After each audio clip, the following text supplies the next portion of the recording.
Have you ever tried to sow some seeds in the hopes that you're going to be able to get some good fruit production in the future? Like, planting some broccoli so you can get some broccoli. Maybe you planted some watermelon, so hopefully you can get some watermelon by summertime. To only realize that you accidentally planted them too early or too late because you missed your window of opportunity.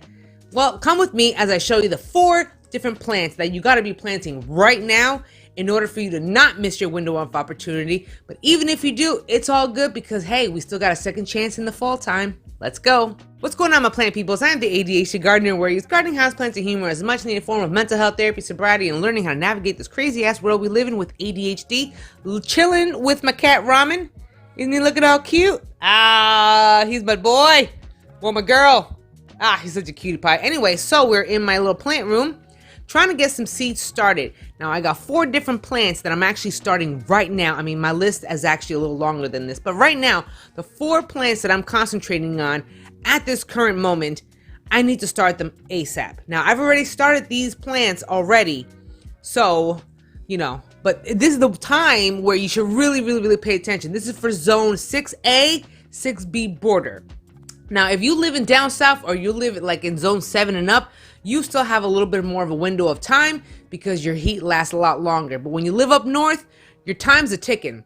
So this is why a lot of these plants have to be started indoors very, very soon and very early because, that window of opportunity is going to pass. So if you don't want to stick around for the whole video, I'm just going to give you the list: watermelon, celery, eggplants, and all the brassicas like cauliflower and broccoli. All right, there you go. See, if you want to stick around to realize why and all that fun stuff, just here we go. Jose seems to be eating a ton of celery all the time, and this is a fantastic crop to be having because it's one of those cut and come again. It lasts for a very long time. The only problem is that they take a very, very long time to germinate. Almost 21 days to get this sucker to germinate. That's a very long time. Now, I'm not too sure about heavy summer heat, okay? So they are going to be chilling in more of a shady, a sunny, shady spot, all right? But I know that once that plant is established, it can tolerate a little bit of a cooler temperature. One thing I love about the celery is that they're frost hardy because they can handle a good frost. Not even frost, maybe just really, really cold temperatures, which is what I love about it. However, when they're in their seedling state, they're very, very fragile. So I would not put them outside, not even if you have a greenhouse. Remember, I'm in zone 6A, and I'm not chancing it right now in my greenhouse one bit.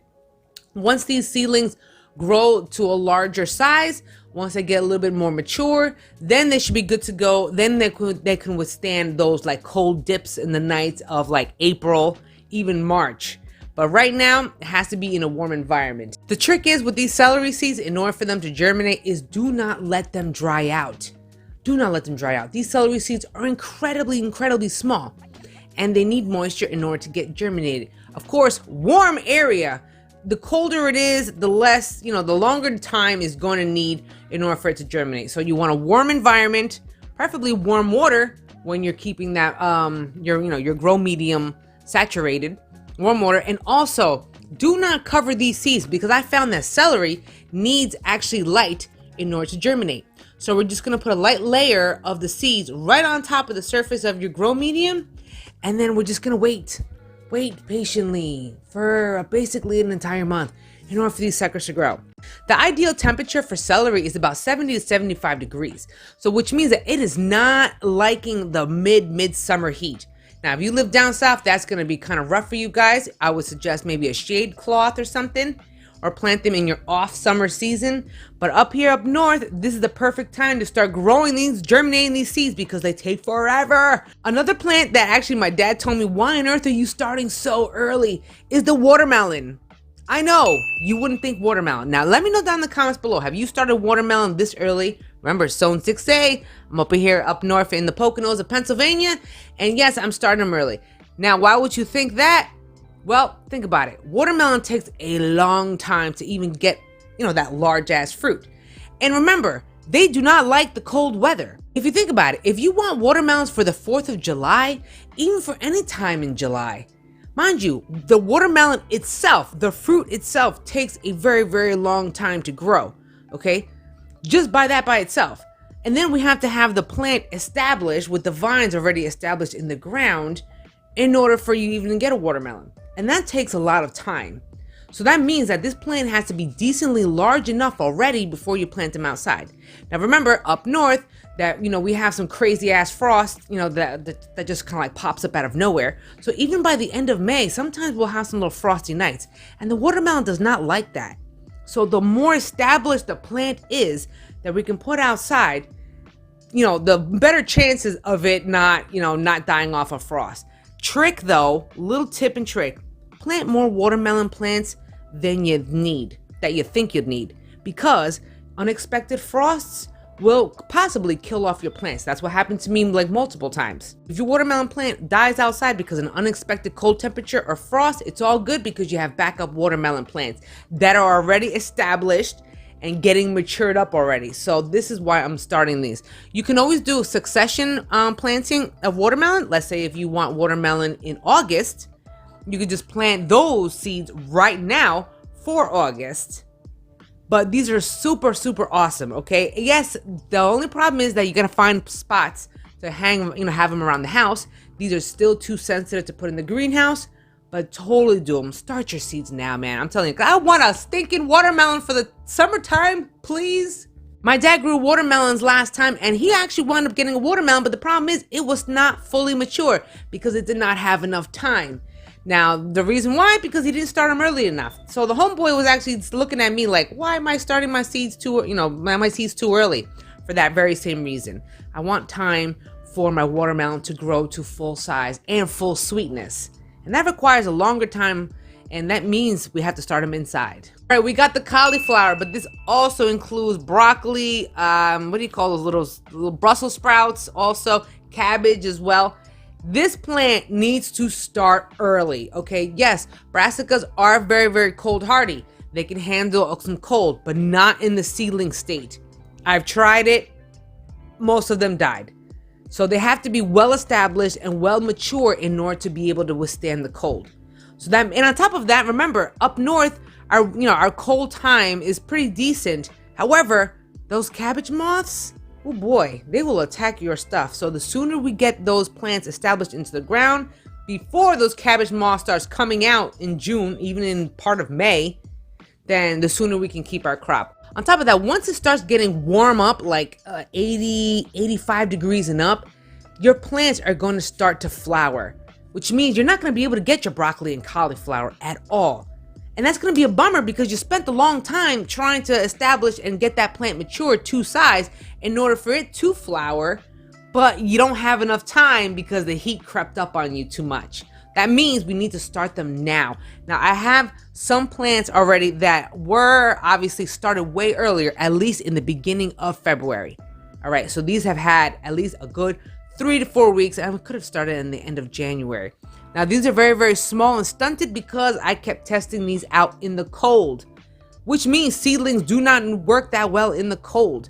However, it's all good. All right, well, February is going to end. We're in the beginning of March. You can start your seeds now. However, the window of opportunity may pass you by because you do not have enough time to establish your brassicas, your cauliflower, your broccoli, your cabbage. Never fear, though. The brassica family is actually a great opportunity to actually grow in the fall time. So let's just say that you plant these outside and they're just still too small enough to even get to the maturity stage. It's okay because they will develop and get mature by the fall time. So you'll be able to get some kind of crop in the fall, maybe September, maybe even October. This is a great category for you to be able to get a lot of crop, whether it be in the beginning of spring or the fall time. Not every plant is like this, but this plant and the upcoming plant can do that as well. All right, the last plant is eggplants. Eggplant. Now, eggplant, I've been growing for like 2 years, and I've learned a lot about the eggplant in this. They remind me of the brassica family, okay? The only bummer about eggplants is that they are not cold hardy, okay? They do not like the cold. Eggplants are pretty cool because even if you do miss the window of opportunity for the fruit production in the early season, like late spring before full-blown summertime, you will get something definitely in the fall time. The only thing is that these do not like the frost. do not like the frost, okay? So chilly cold nights, not good. So again, up north people, if you plant these way too early outside, they are gonna die. They're not gonna do good. The only bummer is that if you're trying to get some eggplants for the spring crop, that means you gotta start them inside now. Because when you do put them outside to plant, they need to already be very large and established in order for you to get some type of time, little small window of time in order for you to get some eggplant production. It's okay though, because if you do miss that window of opportunity because the heat started creeping up, it's okay, because the plant will continue to mature throughout the summertime and then give you fruit production, give you eggplants throughout the late summer. So it's still good. It's all good. Last year I was kind of bummed out because I was like, yo, where's my eggplant from the spring? I planted this. I got no eggplants. The plant wasn't big enough. That's okay though, because the plant kept growing throughout the summertime, and bam, what did I get? Eggplants in the late summer. So it was all good. So even if you do think that, you're not going to get no eggplant in the late spring, it's okay, because you will definitely get them for the fall time. Man, it happens to all of us. It happens to all of us. It happens to me with my watermelons. It happens to my pumpkins. But that's okay though, because we just keep growing. It gives us an opportunity to just try again. And one day we'll get these fruits. One day we'll get our fruit production, our produce production. It's a trial and error. Luckily, we can eat our winnings and we eat our reward. If you enjoyed this video, don't forget to smash that like button. I really appreciate it. Also, if you did enjoy this, okay, I really hope you enjoyed this video and you got some good information out of it. Also, if you did enjoy it, don't forget to smash that like button. I really appreciate it. Also, you can catch me on all different platforms.